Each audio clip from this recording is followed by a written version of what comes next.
Hello my dear students, hello my dear बच्चा party, कैसे हैं आप सब। उम्मीद है अच्छे होंगे। A very good evening to all of you. So मैं पिंकी अग्रवाल। आज हम स्टार्ट करेंगे अपना पार्ट नंबर 2। सो जैसा कि आप जानते हैं कि हम क्या कर रहे थे, एक्सरसाइज 1.2 कर रहे थे। कौन सी क्लास की? 6 क्लास की ना। हाँ, 6 क्लास की मैथ्स, जो कि एनसीईआरटी बेस्ड थी। यस और नो? यस। सो चैप्टर 1 हमारा चल ही रहा था। 1.1 हमने कंप्लीट कर ली थी 2 पार्ट्स में। 1.2 को हमने बोला था कि हम 3 पार्ट्स में इसको कंप्लीट करेंगे, जिसका फर्स्ट पार्ट हमने ऑलरेडी कंप्लीट कर लिया है। अगर आपने नहीं देखा तो भाई क्यों नहीं देखा, जल्दी जाओ और देखो। And today is the second part, and in which question number 5 is here, find the difference between the greatest and the least number. हमें बताना है फाइंड द डिफरेंस। इसने कहा है भाई डिफरेंस पता करो, ठीक है। किसके बीच में? एक तो ग्रेटेस्ट नंबर के बीच में, दूसरा लीस्ट मीन्स बिल्कुल सबसे छोटा नंबर, उसके बीच में। डेट कैन बी रिटन, जो कि लिखा जा सकता है using the digits, in digits को यूज करके 6, 2, 7, 4 एंड 3, ठीक है। इन 5 के 5 डिजिट्स का यूज करके हमें ग्रेटेस्ट नंबर बनाना है और स्मॉलेस्ट, ईच ओनली वंस, और एक नंबर बस एक ही बार लिखना है। इसने क्या कहा है भाई कि ऐसा नहीं होना चाहिए कि आपने 6 को 2 बार लिख दिया, आपने 7 को 2 बार लिख दिया। भाई क्यों लिखोगे, है ना। क्वेश्चन भी तो है, क्वेश्चन ने अपनी भाई लिमिटेशन लगा दी, भैया एक नंबर एक ही बार लिखना है, ठीक है। हम भी कहते हैं भाई चलो तुम्हारी बात भी हम मान लेते हैं। अब इसको सॉल्व करने से पहले मैंने अपनी एक ओवरव्यू वाली क्लास में आपको समझाया था कि 3-4 डिजिट्स अगर आपको दे रखी हो तो उससे नए नए नंबर्स कैसे बनाए जाते हैं, है ना। उसमें आपको बहुत अच्छे से समझ में भी आया होगा। सो स्टिल अगर आपने वो वाली वीडियो नहीं देखी है तो पहले प्लीज़ मैं रिक्वेस्ट करूंगी कि आप वो वाली वीडियो ज़रूर देखें। सो उसमें हमने 3 और 4 का बताया था, बट यहाँ पर हमें 5 डिजिट्स मिल गई है। कोई भी दिक्कत नहीं है, कोई बात नहीं है, कर लेंगे हम। एक और ट्रिक यहाँ पे होती है बेटा, ये फाइंड आउट करने की कैसे ग्रेटेस्ट बनाते हैं, कैसे स्मॉलेस्ट। ग्रेटेस्ट का बनाने का एक तरीका होता है क्या, ग्रेटेस्ट बनाने के लिए कोई भी कितनी भी डिजिट्स दे रखी हो, ग्रेटेस्ट अगर हमें बनाना है उसमें डिसेंडिंग ऑर्डर यूज करो, डिसेंडिंग ऑर्डर, ठीक है। स्मॉलेस्ट में असेंडिंग ऑर्डर, कोई दिक्कत नहीं होनी चाहिए। डिसेंडिंग हमने क्या बताया था भाई, बताओ बताओ जरा जल्दी बताओ, है ना। डिसेंडिंग हमने यही तो बताया था भाई, जो सबसे छोटा था वो बिल्कुल पीछे जो सबसे बड़ा था वो पीछे जा रहा था असेंडिंग में, है ना। तो डिसेंडिंग ने क्या कहा था, भैया मेरे अंदर सबसे बड़े वाले को प्रायोरिटी मिलेगी, जो सबसे बड़ा होगा वो सबसे पहले नंबर पर आएगा, है ना, यही था। तो भाई डिसेंडिंग की बात चल रही है, तो डिसेंडिंग वाले भाई साहब हमारे कहते हैं भाई जो सबसे बड़ा नंबर ढूंढ के लाओ, पहले सबसे बड़ा, मैं उसी को सबसे पहले नंबर पर रखूंगा, कोई छोटा वोटा मेरे पास नहीं आएगा, सब पीछे जाएंगे छोटे छोटे। तो यहाँ पर बताओ भाई सबसे बड़ा कौन सा है? 7 है, 7 है ना, ठीक है। यहाँ पे हम कॉमाज यूज नहीं करेंगे बिकॉज हमें नंबर बनाना है, ठीक है। डिजिट्स से ही नंबर बनना है, तो नंबर में हम यहाँ पे कॉमाज यूज अभी नहीं करेंगे, अभी नहीं करेंगे, है ना। फिर उसके बाद में 6 बन गया, तो ठीक है। फिर उससे छोटा कौन है? 4 है, 4 आ गया। उससे छोटा 3, उससे छोटा 2, ठीक है। कॉमाज लगा दो, कोई दिक्कत नहीं है, लगा दिए। अब उसने कहा भाई स्मॉलेस्ट, हमने क्या बताया स्मॉलेस्ट के लिए? असेंडिंग ऑर्डर यूज कर लो। असेंडिंग मीन्स अपनी असेंबली वाली लाइन स्कूल की याद करो, जिसमें मैम बोलती है कि भाई अपने हाइट के अकॉर्डिंग लगो, जो सबसे छोटा है आगे आए।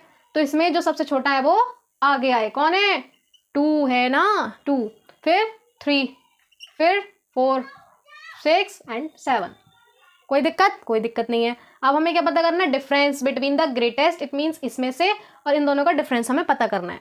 सो हम जो ग्रेटेस्ट वाले में से स्मॉलेस्ट वाले को माइनस कर देंगे। सो 76,432 ये हमारा नंबर बना ग्रेटेस्ट, और जो स्मॉलेस्ट बना वो था 23,467। आंसर क्या आता है बताओ? आंसर आएगा इसको माइनस करके बेटा 52,965। कैसे? देखो इधर 12 हो गए, 2 में से 7 नहीं जा सकते, 12 में से 7 गए 5, इधर 2 बचे, 2 में से 6 नहीं जा सकते, 12 लिए, 12 से 6 गए, 6 बचे। यहाँ पर 4 में से 1 इधर कैरी ले लिया था तो 3 बचे, 3 में से 4 सेम फिर नहीं जा सकते, सो 13 में से 4 गए 9 बचे। यहाँ पर 5 बचे, 5 में से 3 गए 2 बचे, और 7 में से 2 गए 5 बचे, ठीक। यही हमारा क्या होता है? आंसर। क्या होता है? आंसर। समझ में आया? उसने कहा था भाई ये नंबर दे रखे हैं, मैंने डिजिट्स दे दी हैं, इसका ग्रेटेस्ट नंबर बनाओ सबसे बड़ा, और इसी नंबर को यूज करके सबसे छोटा बनाओ, मेक श्योर कोई भी नंबर रिपीट ना हो। तो हमने क्या करा? ग्रेटेस्ट नंबर के लिए डिसेंडिंग ऑर्डर फॉलो करा और स्मॉलेस्ट के लिए असेंडिंग ऑर्डर। अब उन दोनों का डिफरेंस हमने पता कर लिया, डिफरेंस माइनस करके आएगा तो ये आंसर हमारा आ जाता है। कोई दिक्कत, कोई परेशानी, कोई भी डाउट अगर आपका अब भी रह गया हो तो प्लीज कमेंट में जाके कमेंट कीजिए, मैं 110% उसको सॉल्व करूंगी। सो मूव करते हैं हमारे 6 क्वेश्चन पर। सो बेटा this is the question number 6। क्या है पढ़ते हैं। एक मशीन है, ऑन एन एवरेज वो कितने स्क्रूज बनाती है? 2825 एक दिन में। एक दिन में स्क्रूज मीन्स आप पेज समझ सकते हैं, जो कील होती है ना, हाँ भाई स्क्रूज, ठीक है, वो एक दिन में बनाती है। How many screws did it produce in the month of January 2006? इसे देखकर कंफ्यूज नहीं होना है ना, ये ना एक्स्ट्रा दे देते हैं आप लोगों को कंफ्यूज करने के लिए कि आप कंफ्यूज हो जाएं। भाई 2006 का जनवरी का कैलेंडर कौन देखेगा, है ना। और क्वेश्चन कहता है कि आप देखोगे, तो भाई हमें नहीं देखना, हमें कोई मतलब नहीं है, कोई सा भी ईयर हो, क्या मैटर करता है? क्या जनवरी में कभी डेज चेंज होते हैं? फरवरी का तो समझ में आता है, हाँ भाई 28 और 29 का, बट जैन में अभी तक कोई चेंज हुआ नहीं, तो डेज तो सेम ही रहेंगे, कोई दिक्कत नहीं है। सॉल्यूशन पर आते हैं। सो सॉल्यूशन है हमारा, screws produced by machine in one day. एक दिन में कितने स्क्रूज प्रोड्यूस हो रहे हैं? 2825। सो डेज इन जनवरी मंथ में कितने डेज? 31। अब स्क्रूज प्रोड्यूस्ड इन 31 डेज। अब हमें पता करना है, क्योंकि उसने पूरे मंथ का बताया था, पूरे मंथ का हमसे पूछा है कि भाई जनवरी में कितने स्क्रूज बन रहे हैं, तो जनवरी में डेज 31। सो 31 की मल्टीप्लाई अगर हम इससे कर देंगे तो हमारे स्क्रूज निकल कर आ जाएंगे कि भाई जनवरी में इतने स्क्रूज बनाए जा रहे हैं। So screws produced in the January 2006, इसको लिख देंगे, है ना। हम भी भाई ये इंप्रेशन दिखा रहा है अपना, ये हमें एटीट्यूड दिखा रहा है, तो हम भी अपना इंप्रेशन जमाएंगे, क्यों नहीं जमाएंगे भाई, है ना, हम भी करेंगे ऐसे ही।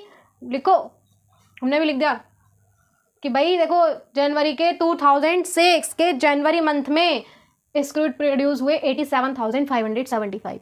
कोई दिक्कत, कोई परेशानी? फिर से एक बार एक्सप्लेन करते हैं। एक मशीन है जो कि एक दिन में इतने स्क्रूज बनाती है 2825, ठीक।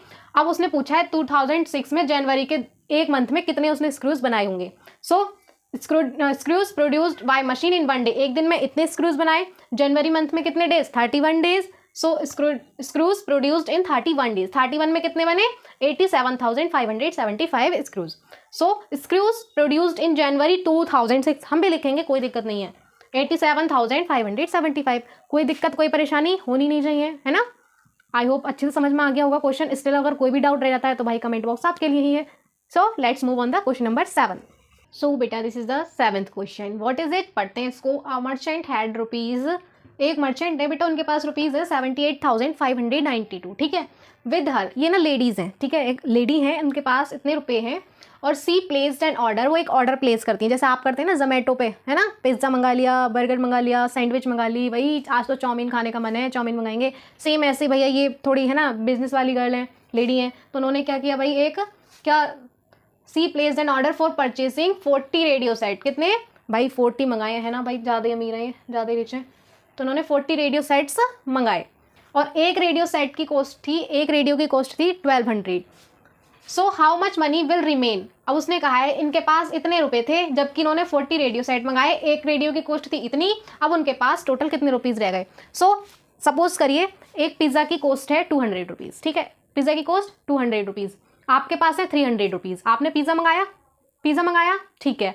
अब एक सैंडविच की कॉस्ट है 50 रुपीज़, ठीक है, सैंडविच की कॉस्ट 50 रुपीज़ एंड पिज़्ज़ा की कॉस्ट 200 रुपीज़, आपके पास 300। आपने दोनों प्लेस किए, ऑर्डर प्लेस किया आपने, आपका ऑर्डर आ भी गया जोमेटो से, तो आपके कितने रुपीज़ गए? 200 पिज़्ज़ा के एंड 50 सैंडविच के, तो कितने हो गए? 250। टोटल कितने थे? 300। 300 में से 250 माइनस कर दो, कितने बचे? 50 रुपीज़ आपके पास बचेंगे, क्योंकि 250 तो आपने उन डिलीवरी वाले भैया को दे दिए, है ना। सो सेम एज हियर कि उनके पास कितने रुपए बचे। तो अब मैं आपको बताती हूँ total money merchant has, total merchant के पास कितनी मनी थी? 78,592, जैसा कि यहाँ पे लिखा हुआ भी था, ठीक है। अब cost of one radio set, एक रेडियो की कितनी कॉस्ट थी भाई? 1200 रुपीज़, है ना। सो अब हमें निकालनी कितने की है? 40 की। हमें क्या पता भाई कितने के पड़ेंगे, तो कॉस्ट ऑफ 40 रेडियो सेट्स, तो 1200 मल्टीप्लाई 40, कितने, sorry 40, cost of 40 radio set, एक की कॉस्ट प्लस मल्टीप्लाई जितने उसने ऑर्डर दिए थे, कितने दिए थे? 40, तो दोनों की मल्टीप्लाई करके क्या आ जाएगा? 48,000।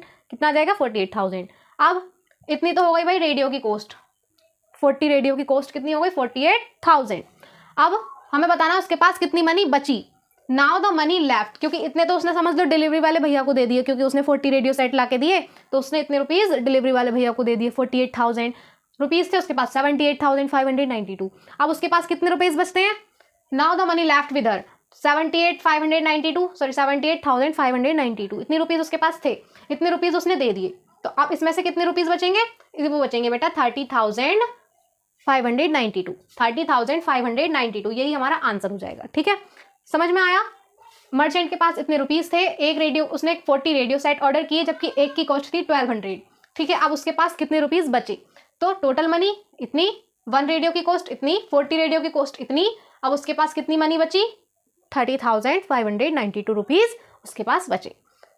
क्वेश्चन समझ में आया आपको, सॉल्यूशन समझ में आया, कोई डाउट है, होना नहीं चाहिए वैसे तो, स्टिल कोई डाउट है तो कमेंट बॉक्स आपके लिए ही है।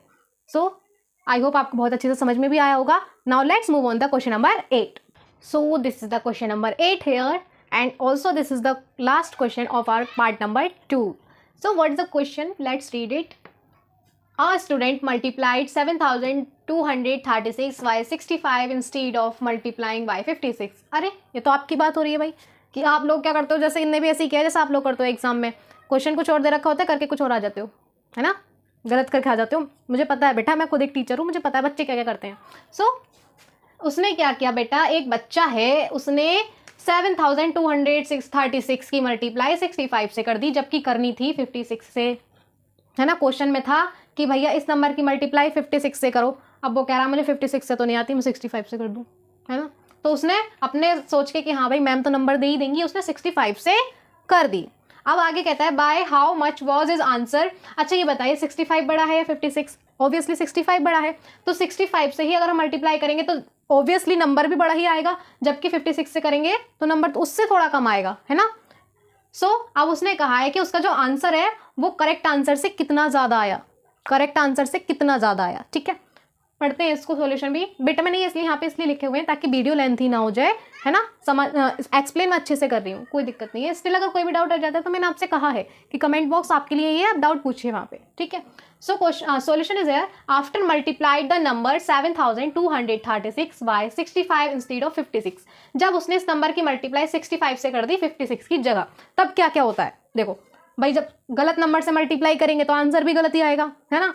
तो he gets a wrong answer here, उसे क्या मिला, गलत आंसर। कितना मिला, जब उसने मल्टीप्लाई की तो उसे मिला 4,70,340। बट जो राइट आंसर होना चाहिए था, क्योंकि भाई 56 से मल्टीप्लाई करनी थी तभी तो हमारा आंसर करेक्ट आता। सो जो हमारा राइट आंसर आना चाहिए था इन दोनों की मल्टीप्लाई करके, वो इतना आना चाहिए था 4,05,216। बट आया कितना उसका, क्योंकि उसने गलत से मल्टीप्लाई की थी इसलिए उसका इतना आया, आना ये था। सो अब उसने पूछा भाई दोनों का डिफरेंस बताओ, है ना, कितना है। तो now the difference in both answers, wrong वाले में और राइट वन वाले में। तो भाई जब रॉन्ग वाला ज़्यादा आ रहा था, क्योंकि ज़्यादा नंबर से उसने मल्टीप्लाई कर दी थी बड़े नंबर से, तो इसीलिए रॉन्ग वाले में से हम राइट वाला माइनस कर देंगे। इसलिए ये था रॉन्ग वाला आंसर और ये था राइट वाला आंसर, ठीक है। सो इसमें से अगर हम इसे माइनस करते हैं तो आंसर आता है हमारा ये 65,124। कितना आंसर आया, 65,124। अब उसने पूछा है कि बताइए कितना था, तो हमने बता दिया भाई इतना डिफरेंस था दोनों के आंसर में, है ना, दोनों आंसर में। So his answer is greater than, उसका आंसर कितना बड़ा था राइट वाले आंसर से, इतना बड़ा था भाई 65,124। 65,124 उसका आंसर बड़ा था। एक बार और एक्सप्लेन करते हैं। एक स्टूडेंट होता है बेटा, उसको एक नंबर दे रखा होता है, उसको मल्टीप्लाई करनी चाहिए 56 से, बट वो कर देता है 65 से। किससे, 65 से। सो अब क्वेश्चन ये पूछता है by how much was his answer greater than the correct answer. अब उससे बताओ कि भाई उसका जो आंसर आया है वो कितना बड़ा आया है करेक्ट आंसर से, है ना। सो सेम हमने क्वेश्चन वाली लाइन यहाँ पे कॉपी कर दी। After multiplied the number 7,236 by 65 instead of 56। So he gets a wrong answer here 7,236 by 35, जो कि आंसर आया उसका ये वाला रॉन्ग है ना। So but the right answer should be, जो राइट आंसर होना चाहिए था वो क्या होना चाहिए था, वो इतना होना चाहिए था, ठीक है। सो दोनों का डिफरेंस उसने पूछा, हमने बता दिया माइनस करके। सो उसका आंसर कितना बड़ा था राइट वाले से, भाई इतना बड़ा था। बहुत ही डिफरेंस आया, यस और नो, बिल्कुल भाई समझ में आया आपके। अगर स्टिल कोई डाउट रह जाता है बेटा, कोई टेंशन वाली बात नहीं है, आप बस मुझे एक कमेंट कीजिए, मैं उसका बिल्कुल आपको वहीं पर सॉल्यूशन बताऊंगी। पूरी कोशिश करूंगी कि आपको समझ में आए, क्योंकि ये चैनल का मकसद बस इतना ही है, इतना ही पर्पस है इसका कि आपके सारे डाउट्स क्लियर होने चाहिए, ठीक है। क्योंकि मैंने ट्यूशन वाली वाइब इसीलिए रखी है भाई, आप ट्यूशन क्यों जाते हो, है ना, अपने क्वेश्चन सोल्व करने, अपने डाउट्स पूछने। सो इस चैनल का बेसिक सा मीनिंग है भाई कि आपके सारे डाउट्स क्लियर होने चाहिए, जीरो डाउट रहने चाहिए, बिल्कुल। इनफैक्ट मैं तो कहती हूँ जीरो भी नहीं रहने चाहिए। सो आप कमेंट कीजिए, वहाँ पे पूछिए, कोई भी दिक्कत आती है A to Z, ठीक है, मैं वहाँ पे 110% आपकी प्रॉब्लम सॉल्व करूँगी। So this is the last question, as I told you कि ये हमारा लास्ट क्वेश्चन था। पार्ट 2 का। अब हमारा पार्ट 3 आएगा जिसमें क्वेश्चन नंबर 9 to 12 हम सॉल्व करेंगे। So now this is the end of this video. अगर वीडियो हेल्पफुल हो तो सब्सक्राइब ज़रूर कीजिए, पास में दिए गए बेल आइकन को प्रेस कीजिए आप, और इस वीडियो को लाइक करना मत भूलिए और अपने फ्रेंड के साथ शेयर करना भी मत भूलिए ताकि उनकी भी हेल्प हो सके। So bye bye, thank you so much.